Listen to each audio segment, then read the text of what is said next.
Good morning. Good morning. Actually, I think we're talking about unstatus quo. We're rocking our boat this month.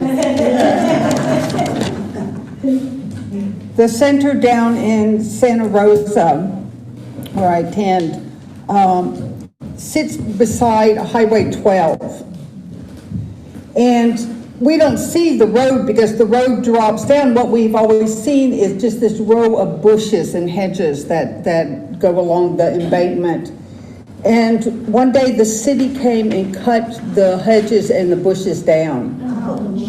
Trees. And what we saw was an encampment that ran from Santa Rosa to Sebastopol. Wow. That morning, Edward spoke about homelessness. What else could he do?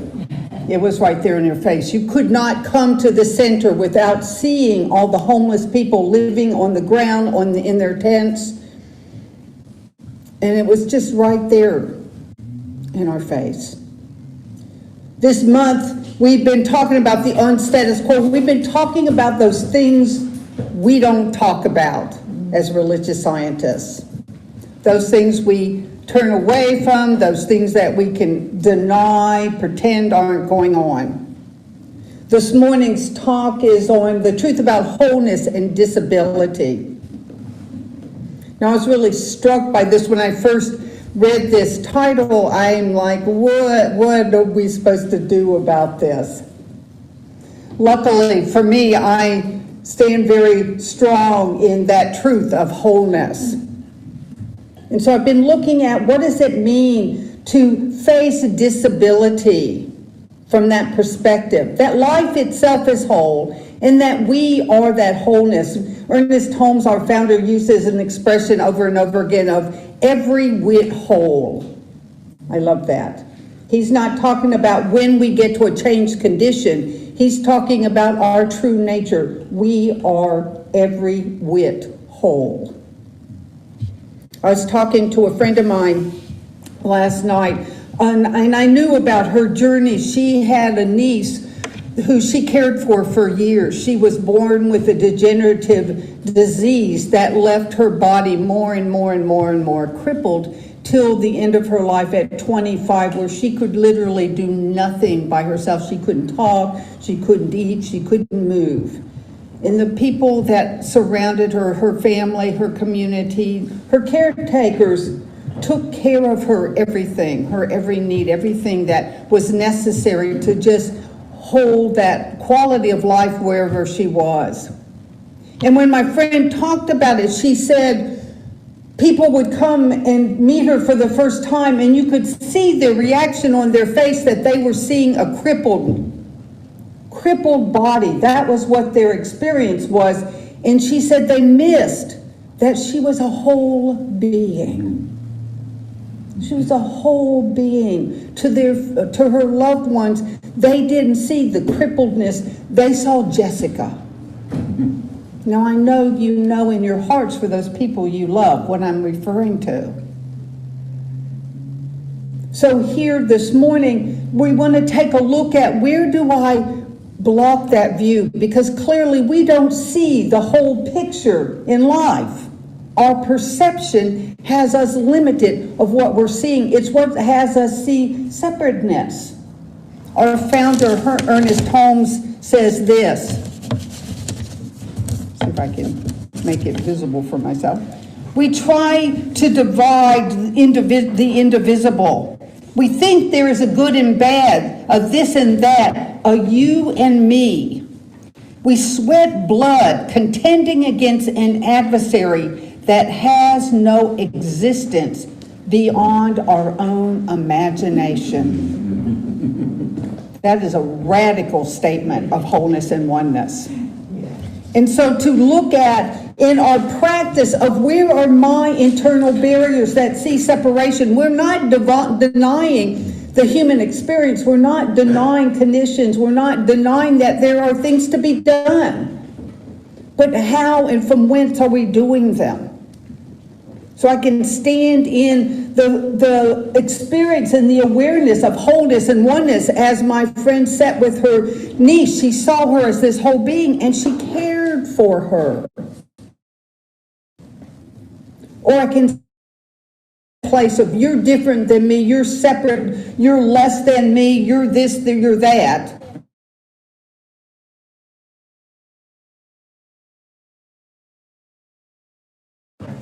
When that Sunday morning when Edward spoke of homelessness, he talked about how are we being with the homeless.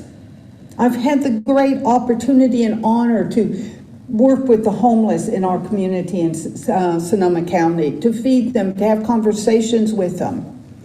And their greatest desire is to be treated as human beings, worthy of care, of the same love we all want, of the same respect we all want.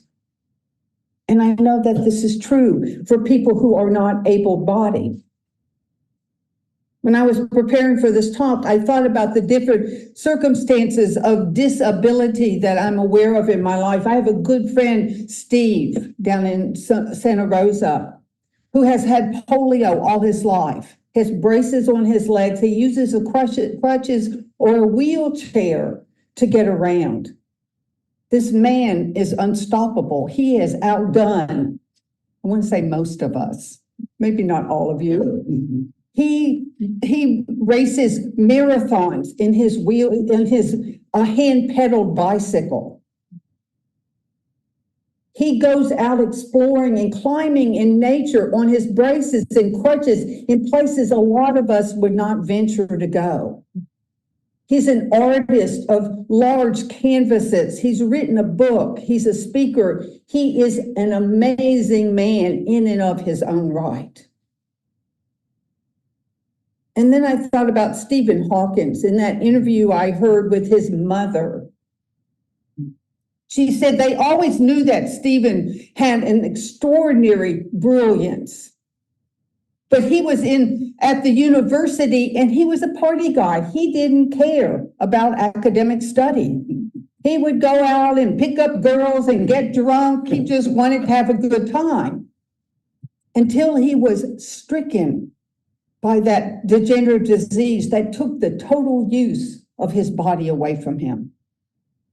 And then he started using and leaning to that brilliant mind and became the great scientist that we know him to be. And I think about a friend of mine from Santa Rosa, a mother who gave birth to this little boy who, because of conditions and problems in the birth, got brain damage and was totally crippled all his life, totally non-functional in body and could not speak, lived in a wheelchair his whole life until he passed at 25. And I think of these people and I think, who do we think is the right and the good religious scientists? Because I know that people point to my friend Steve and go, look what he did. We can do anything with disability. We don't need to be restricted ever. And yet that's clearly not so.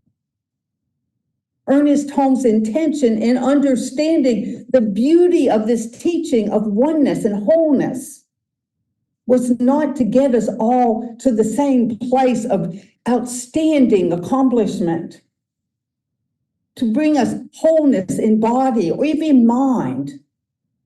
His intention was to bring us into that greater awareness that we are an integral part of this wholeness, each participating from our own place in life. We're each a part of this. We see in part, we see the limitation, but in our teaching and our practice, why we come back again and again to our practice is so we can expand our seeing to a greater picture of that wholeness. Because certainly life in physical form is challenging. I spoke last time I was here about sitting with two friends of mine that had just made their transition. And as I sat with them and watched their bodies wane, losing function, there was never, ever a time I thought of them as anything less than the beauty and the love that they are. It didn't take away at all. It's only our own thoughts and limited ideas that take away and have us see limited pictures and make judgments and put labels on.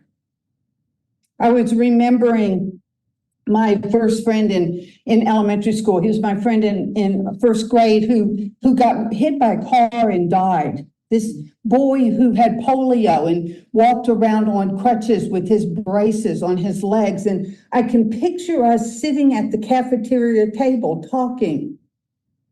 We shared time together every day during the first grade. And I loved him. And it was such a connected relationship. You know, for me, who didn't feel connected to a lot of my peers, this was someone I could really relate to. And I remember him talking about his experience of having polio. And I remember as a 6-year-old girl thinking, I wish my pain were visible. As a 6-year-old girl, I sit with clients from our center, people that show up at the center and they're happy and they're talking about their great life and they're connecting to everybody, and they come and sit on my couch and they talk about what's happening inside, the challenges, the struggles. I've been thinking about our invisible disabilities or limitations or struggles or pain. People that are in physical pain but don't show it. Nobody knows it. I have a friend that is losing her eyesight, and she doesn't tell anybody. Right now, she can manage just seeing shadows. She can walk around. She is challenged because she doesn't really recognize people that come up to her. She just can see not to run into them at this point. And I suggested to her that she use a cane. It was radical for her. Because her struggle is she doesn't want anybody to know that anything's going on. She doesn't want people to think of her as less, and she doesn't want anybody to ask her and offer help. And yet she clearly needs love and support. We hide those needs.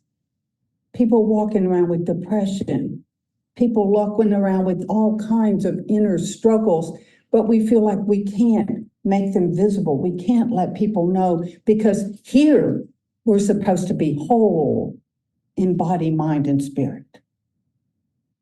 We are whole no matter what. And so I want to just remind us this morning that we may meet each other with that open love and compassion, to remember no matter how people are showing up, no matter how they are showing up, that there's a whole life there. Right now, politics are stirring. Are you guys stirring up here in politics? I have friends that are liberals. I have friends that are progressive beyond the Democratic liberal. I'm not going to name where I am. I think you know where I am. And I have friends that are conservative, and I have friends that are ultra conservative. And I can notice in me where I align and disagree, where I label, where I have my own judgment and assessments. But when I really step back, because these are people that I really know and care about, these are just whole beings. And so I work on not letting my judgments get in the way of my love. That's our teaching. To stand in that wholeness of being and see and express and live from that wholeness. Whether it's a homeless man, whether it's somebody with some kind of disability, somebody who sits across the political aisle from you, that we hold each other from that awareness that we are all every whit whole in being, and we share this life together. Sometimes it's easy. Sitting with my two friends, it was easy. One of the things that I love about doing memorials, and I did 2 memorials this month for my dear friends, and you get to hear the fullness of being. Every once in a while, you get to hear the underbelly of people's stories, because we all have an underbelly, don't we? We all have things of, ooh, that's not really my best. I hope people don't see that, you know. I remember my dad saying something really brilliant to me when I called him up to tell him I loved him on Father's Day. And he said, well, that doesn't mean anything unless you appreciate and love my dark side. And I love my dad. And I said to him, I'm well aware of your dark side. And I love you. It's challenging, isn't it? It's challenging for us to do that. And yet our teaching calls us into that greater awareness, that greater expanded view of life, that greater love. Because the infinite is not judging, it's not dividing, it's not separating, it's not putting people in higher and lower places. It's just expressing to all of us. If you're not able to express love or intelligence or kindness or justice, that's not my problem. I am not going to allow myself to stoop down to less than that fullness that I can be in each moment, to put that barrier up and let that run the show. That's my practice. And that is our truth of being. And so that is the call that we are here to do, is just to recognize that truth, to stand in it, to allow it to inform us. I heard this beautiful verse this week from, I think it's from Thich Nhat Hanh. He said, waxing or waning, the moon is always the moon. That's true of us. Whether we're young or old, whether we're open or closed, whether we're strong of mind and body or not. The moon, life presence, beingness is always fully every whit here. How are we responding? Are we responding from this? Let us pray.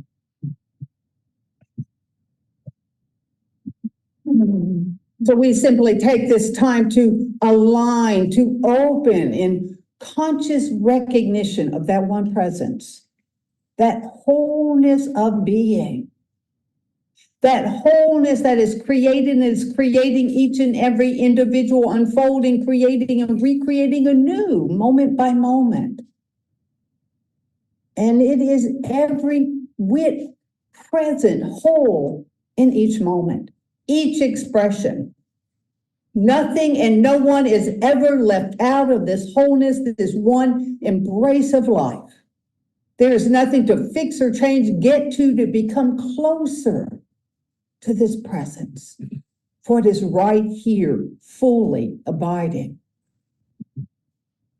And so I recognize this as the truth of myself right now. It is the stuff of which I am made. It is that has made it me, and it is that is expressing in and as all that I am. And so I know this as the truth of each one here. I know this as the truth of each and every one you hold in your heart on this side of the veil and not. It is the truth of each and every one with whom you share life, for it is the truth of life itself, that one vast embrace that holds this universe as one. And so I know this, and I call this forth in this new conscious moment, and I know and accept that greater opening, that greater allowing, that greater seeing this truth, that it may guide and direct us moment by moment, step by step, by that may call us home to that truth of who and what we are, every whit whole right now, that we may meet this expression in every moment and every day, in every encounter. And so I rest in this awareness. I rest in this vast embrace of life. I rest in this divine love that is the very impulsion of all creation. and in sweet gratitude for this call home, and in sweet surrender into that embrace, I simply let this be. And so it is. So it is. Amen.